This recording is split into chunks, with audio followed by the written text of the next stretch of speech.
Kreu Demokrat Sali Berisha është thirrur nga SPAK jo për sa i përket çështjes Partizani, por për një kallëzim që ka depozituar në Prokurorinë Speciale gjyqtarja Irena Gjoka. Në fakt, kallëzimi nuk është ngritur direkt ndaj ish-kryeministrit Sali Berisha, por ai thirret me cilësinë e personit që ka dieni për rrethanat e ngjarjes. Më konkretisht, ndaj gjyqtares Gjoka është artikuluar një akuzë për rrishfet prej 500.000 euro. Deklarata është bërë në 23 shtator 2024, kohë kur Sali Berisha dhe Jamar Bërmaltezi ishin në masë sigurie, ndërsa akuza është bërë nga Argita Maltezi. Ajo që dihet nga të gjithë, besoj edhe nga gazetarët, gjyqtarët e prokurorët e SPAK. 17 veta rezultojnë në dosjen e Encrochat të përfshirë, 17 veta nga gjyqësori special përveç të tjerëve. Pyetja që duhet të bëni është pse nuk del kjo gjë. Gjyqtarja e çështjes Irena Gjoka pretendohet se gjithashtu është në një video. A është e vërtet? Nuk e di. Mua më thonë që është një video e marrë nga një aparat celulari një gazetari të larguar nga Shqipëria, në të cilin ajo rezulton e filmuar duke biseduar me ish eksponent të Partisë Socialiste, duke negociuar për tarifën që i kërkon 500.000 euro për të mos futur në grup të strukturuar kriminal.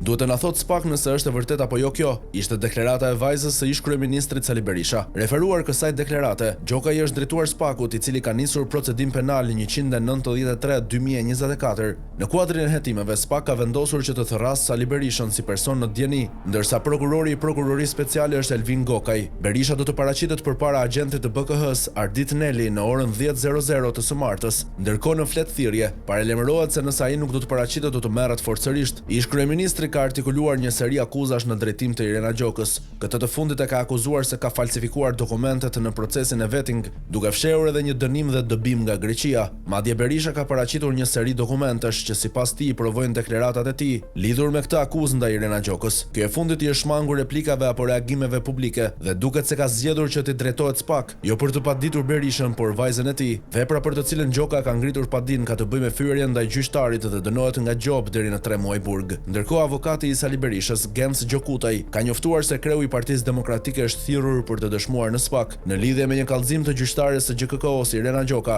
Gjokutaj ka publikuar edhe fletthirrjen që mban firmën e prokurorit.